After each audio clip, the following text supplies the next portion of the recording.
Bitch! Bitch! Oh, Donda finally dropped? Oh, cool! So this is the end of the journey, right? Right? This album to me is a 50-50 case. Either the songs are really good, or they are really bland. This was my first ever Liars experience, and based on what I heard about the record, it's not exactly one that shows perfectly the band in its best form, which is honestly kinda cool, considering this record is actually pretty decent. It's a very cryptic and sort of frantic post-punk record that has many great moments. The bass line in the best track is stellar, and it's stuck in my head until now. But on the other hand, the lesser tracks of the record feel pretty much like filler. Luckily there's no true bad moment in here, but I can't deny those moments are a bit overbearing. Regardless, I'm excited to see what else the band has to offer besides this project. I will check out some of their other stuff as soon as I can. Anyway, the score I give to this record is 9%. So, remember last month in my Haram review that I said that I don't like the Alchemist production? So, I still stand by it, but this is his best work yet. Either he's finally growing on me, or this was just a lucky shot from him. Regardless, the beats have this signature floaty style to them that this time around feel way more lively than anything he's ever produced before. And Boldy flows over those with such fierceful manner that it ends up being a very satisfying project to listen to. It's not perfect, I may say, it has a few songs that left to be desired, and a lot of moments that didn't quite have the staying power necessary. However, I'm not complaining too much if the result is this competent. Positive highlights, and for the score, Bugg gets 78%.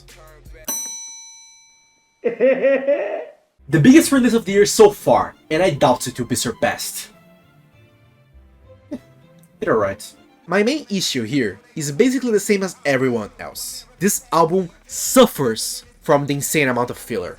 Half of the tracklist could be cut to make the album feel way more cohesive. And even with the cuts, the album would still not be one that could be classified as one of the best of the year. There are some pretty cool moments here and there, like the positive highlights, the doo-wop that thing sample, and some really cool beats, albeit nothing that reaches levels of, say, Jesus Walks. And plus, the negative highlights expose all the weaknesses of this record vividly, like how the production can sometimes feel underwhelming, and that the tracklist sequencing seems to be put together in 10 minutes or less. Plus, what the fuck is that Pop Smoke track? I just can't really compare with Jesus is King because I didn't even bother to listen to that one, but yeah, I guess it could have been much worse. The score here is 65% superb, which means it's enjoyable indeed, but very rough around the edges. Have you ever seen that meme of the I forced the bot to watch over 100 hours of Game of Thrones and then asked him to write an episode of its own? So, this album is what it feels like if the bot was forced to listen to 100 hours of Griselda music. This is a tiring album from top to bottom. The beats are pretty much as strong as a feather, and the excessive usage of the brrrrs and of Conductor Williams' tag gets really annoying. Besides that, there are no real compelling performances in here. This feels like an album that the artists involved just want to get it done quick, to the point that the positive highlights aren't good enough for me to like, and the negatives aren't bad enough for me to hate. It sucks, because Westside Gunn is the only Griselda artist that has made one project that I enjoyed. I thought this was going to be it. Instead, what we have here is my least favorite Griselda release ever. Can't say much else, just 35% superb. I think I always felt like when I listened to Halsey's music, is that while she did well enough as a pop star, she sounds like she has so much potential diving a more pop rock sound. And this album proved I was right. This, my friends, is Halsey's best work. All of the sounds from pop to electronic to rock are really well executed. And while it does have its less memorable moments, I feel like this project is a huge win for Halsey. And it's hard to see it as anything less than the stepping stone that made the largest leap in her progress to a truly fantastic record. Can't wait to see where she goes from now. If she keeps in this lane, she will eventually put all of her potential to truly good use. Positive highlights, followed by the score of 77%. So, Mr. Nasr did it once again. I really liked the first King's Disease, this one is even better. I'm super happy to see Nas finally taking back form after the fiasco that was Nasr. In this new album, we have some of Nas' best lyrics in a while, hooking flows, and some really cool references, even if at points they're a bit silly. This without mentioning really solid beats, and Hit Boy's top-notch production, especially in the positive highlights. Overall, this is to me a very difficult album to hate. It has a few flaws, Boogie's verse and the excessive appearance of Hit Boy's tag being two of them, but still it has lots of great tracks in here, and I'm excited to see where Nas will go from here. Maybe in a few years he will be dropping another Illmatic level masterpiece? Hey, we can all dream a little. And god, it feels good to hear a new Lauryn Hill verse. I really needed that. Anyway, 85%. This was my first ever experience listening to Cos music, and I thought it was pretty alright.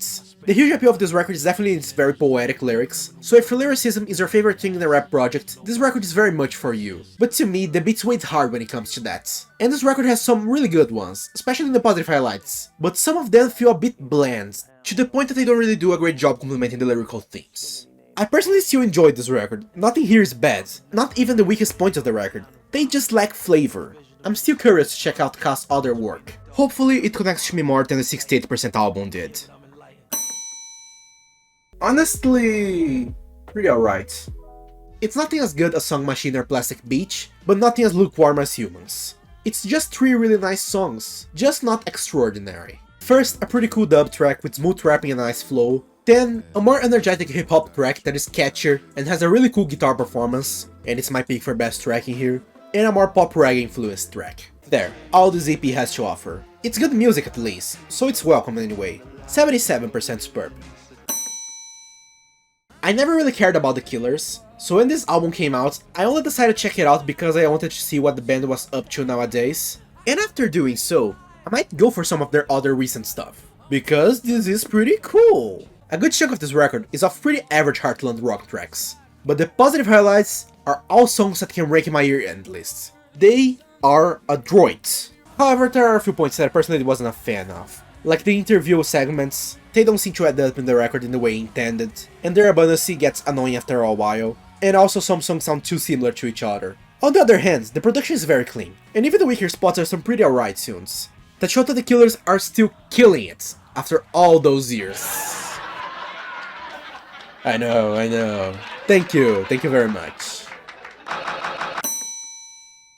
Damn, Benny, we're in a row this year, aren't you?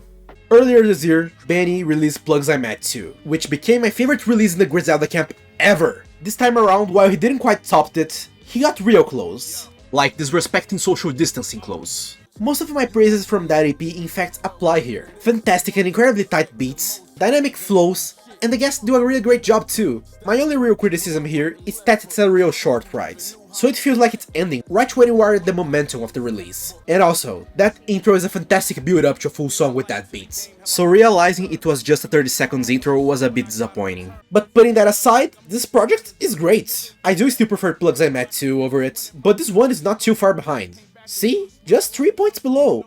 By the way, these are the highlights. There's one song title here that defines well this record.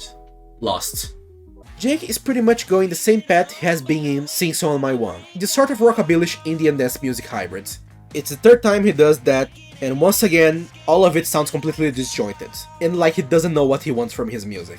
The transitions between tracks are clunky. At one moment, we are in a 2000s EDM track, in other we are in a ballad that takes away all the feeling of the previous track, and after, bang, he's Lil Wayne in that dumpster fire rock album. There is just no other way I could describe this album. It's a mess. It's only somehow in the upper half of the rate scale, because at least the first 2 tracks show that Bugg can dive into the sound and actually make something nice out of it. If the whole album had explored the facade of these 2 tracks more, it would have been way better. So highlights, score of 52% superb.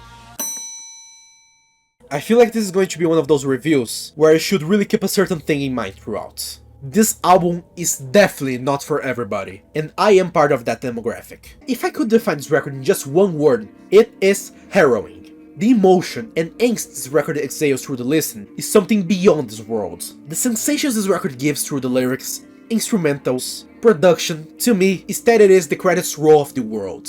It sounds like the apocalypse just happened and all humanity is gone. I wanted to use this record as my gateway to Christmas music because it seemed to be a less noisy work based on the teaser tracks, which it is, so it made me realize easier that her music's not exactly my cup of tea. But I also have so much respect for it. I would definitely recommend her stuff to someone else, even if the chances of me returning to this project are very slim. Again, so many kudos to hate her. She's really a one-of-a-kind musician. Positive highlights, negative highlights, 80% superb. A few weeks ago, I listened to Melodrama for the first time, and it's quite a fun experience. Now hearing this, and knowing this is the follow-up to Melodrama, my fella, I can tell something's wrong here. And no, it's not the Hermes in the album cover. This album does quite well in the lyrical department. but music-wise, it's a straight-up snooze fest. Sure, there are some highlight moments, and the brighter side of her personality is still present here, but she never had to give up substance to do so. It's a very unrewarding listen. This is just the most run-of-the-mill, bare bones a Lorde record can sound. And this without mentioning there are even some points in here that she sounds like one of her many clones. Yeah, can't say much else. This is just a disappointment. 48%. First thing to say about it, even the negative highlight is great. Every and each track in here is magnificent. All killer, no filler. The sound of this album is pretty much a soul-influenced country album. And boy, that is a combination I never realized I needed in my life. Wanna proof? This is my album of the month. It's even hard to find things to criticize here. I'd have to be very nitpicky to do so. I think right now all I can say is that while I loved everything in here, there were a few moments that were less impactful. But even those were pretty good, as I said before. And the positive highlights bore the makeup for that. Don't miss out on this. It's a very strong contender for Album of the Year to me. 96% superb. I don't know what I was expecting when I went into this album. I guess what I hoped for was that it would be something that would surprise me positively. Well, it didn't surprise me, and it was overall a negative impression. So congrats for nothing, Trippie. Pretty much, this is a very one-note record. So one-note that some tracks feel like they have the exact same beats. All the cuts in here are this blend of trap with influences from early 2010s electropop. And not even the good side of it. I'm talking shit like a G6 or whatever Pitbull was involved in. And plus, I don't like the production of this record at all. The beats feel like they're being sucked by a black hole due to how drained they sound. But on the bright side, at least we had some pretty alright flows. And the positive highlights aren't too shabby either. And I guess the record has its annoying moments, but honestly it isn't a record that bothers me. It's just a product of its time that doesn't appeal to my taste. So, if you are into this kind of pop trap, go for it. But for me, yeah, I'll pass. 39%. Hey, so I almost forgot about the collage of the month.